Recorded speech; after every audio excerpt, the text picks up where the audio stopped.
శ్రీ గురుభ్యో నమ. హనుమ సముద్రలంఘనం చేసే ముందు వాల్మీకి మహర్షి రామాయణంలో ఒక అద్భుతమైన మాట అంటాడు.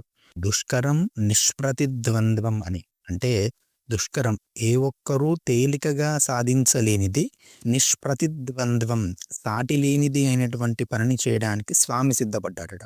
దానిని అత్యంత సులభంగా సాధించుకొని వచ్చినాడు.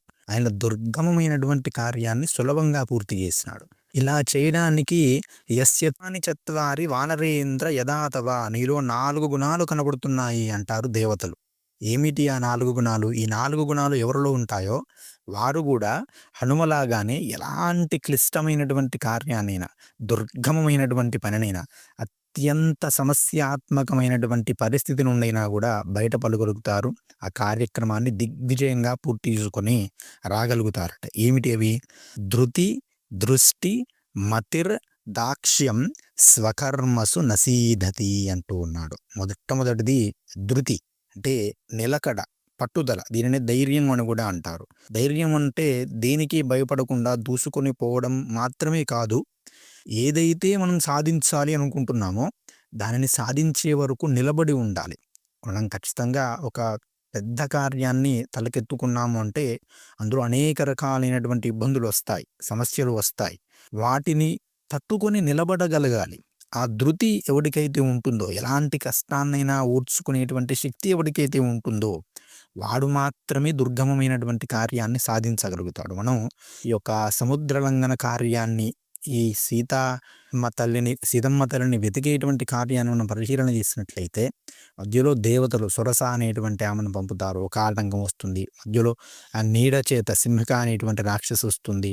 మైనాకుడు మా దగ్గర విశ్రాంతి తీసుకోమని చెబుతాడు. దేనిని కూడా లెక్క చేయకుండా ఒక్కొక్క దాన్ని ఒక్కొక్క చతురతతో హనుమ దాటుకుంటూ వెడతాడు. వెళ్ళిన తర్వాత అక్కడ లంకిని సంహరించినటువంటి విధానం, ఒక పిడికిలి పోటుతో పడగొట్టినటువంటి విధానము, అత్యంత చిన్న రూపముతో లంకనంతా వెతికి ఆ తర్వాత సీతమ్మ తల్లి కనబడిన తర్వాత అత్యంత పెద్ద రూపంలో తాను మారి ఆ తర్వాత భీకర రూపంలో మొత్తం రాక్షసులను అంతము చేసి, ఈ విధంగా ధృతి అనేకమైనటువంటి సమస్యలు వచ్చినా కూడా అన్నింటినీ ఊడ్చుకున్నాడు. సీతమ్మ తల్లి దొరకక తీవ్రమైన నిరాశకు లోనైనాడు, శోకానికి లోనైనాడు, ఆత్మహత్య చేసుకుందాం అనుకున్నాడు. కానీ ఆ స్థితి నుంచి కూడా మళ్ళీ బయటపడ్డాడు. అలా తనను తాను సముదాయించుకొని ఉంచుకొని ఎవడు అన్ని పరిస్థితులకు తట్టుకుంటాడో వాడు దుర్గమమైనటువంటి కార్యాలను సాధించగలుగుతాడు అని మనకి మొట్టమొదటి లక్షణం ద్వారా తెలుస్తూ ఉన్నది. రెండవది దృష్టి. దృష్టి అంటే 2 అర్థములు ఉంటాయి. ఒకటి దాని యందే, అంటే కర్మయందు లేదా పని యందే దృష్టి పెట్టాలి.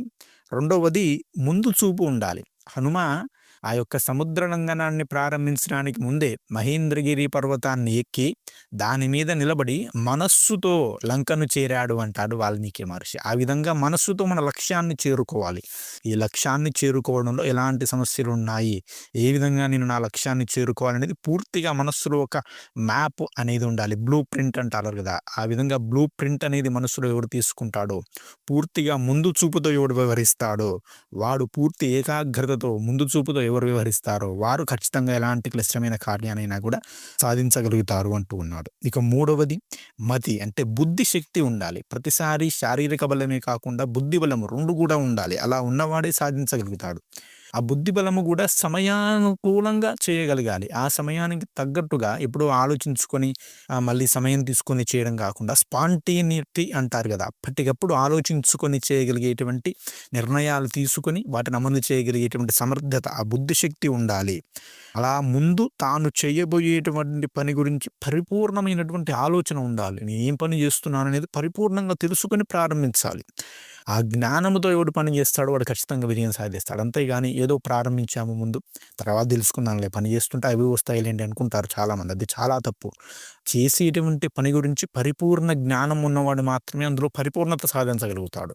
అసలు ఏ జ్ఞానము లేకుండా పనిని మొదలు పెడితే ఏం చేస్తామండి? ఎప్పుడు ఎవరు వచ్చి చెబుతారు నీకు? కాబట్టి ముందు జ్ఞానమును సంపాదించి పనిని పూర్తి చేయాలి, పనిని ప్రారంభించాలి. అప్పుడే అది పని సమర్థంగా పూర్తవుతుంది అంటూ ఉన్నాడు. ఇక నాలుగవది దాక్ష్యము, సమర్థత. ముందసలు ఆ కార్యాన్ని చేయడానికి నీకు సమర్థత ఉన్నదా? నిన్ను నువ్వు పరిశీలన చేసుకోవాలి. ఆంజనేయ స్వామి వారు దూరంగా కూర్చొనుంటారు. అక్కడ ఉన్నటువంటి అంగదుడు, అక్కడ ఉన్నటువంటి వానరులంతా గూడా నేను 10 యోజనాలు దూకగలను, నేను 20 యోజనాలు దూకగలను అని చెబుతూ ఉంటే, ఆంజనేయ స్వామి వారు ఏమీ మాట్లాడకుండా దూరంగా మౌనంగా కూర్చొని ఉంటారు. వీరందరిని దాటుకొని వెళ్లి జాంబవంతుడు, "ఓ హనుమా! నీవు మాత్రమే ఈ పనిని సాధించగలవు.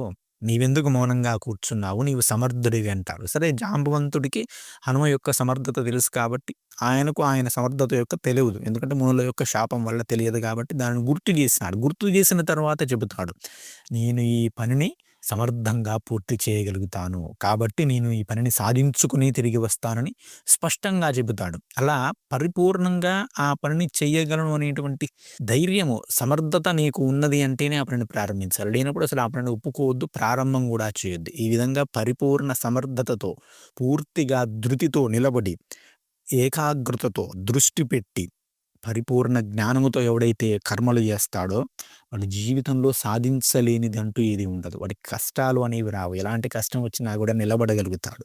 కాబట్టి ఈ 4 ఎవరి దగ్గర ఉంటాయో వాడికి దుర్గమము అనేది లేదు. వాడి జీవితంలో కష్టాలు అనేవి లేవు అంటారు దేవతలు. ఈ 4 లక్షణాలు ఉన్నవారు జీవితంలో విజయం సాధించి తీరుతారు. ఇది మనం రామాయణం నుండి నేర్చుకోవాల్సినటువంటి విజయ సూత్రం. ఈ విజయ సూత్రాన్ని ముఖ్యంగా మనం పిల్లలకు నేర్పాలి. పిల్లలకే కాదు, పెద్దలు గూడా నేర్చుకోవాలి. ప్రతి ఒక్కరికి కూడా కార్యములను సాధించేటువంటి పట్టుదల కావాలి కదా! నేటి సమాజానికి చిన్న చిన్న విషయాలకే కృంగిపోయి, కృషించిపోయి, నీరసించిపోయి ఆత్మహత్యలు చేసుకునేటువంటి దీనమైనటువంటి దుర్భర సమాజం తయారవుతుంది కాబట్టి, ఇలాంటి అద్భుతమైనటువంటి విషయాలను మనం ముఖ్యంగా సమాజానికి తెలియజేసేటువంటి ప్రయత్నం చేయాలి.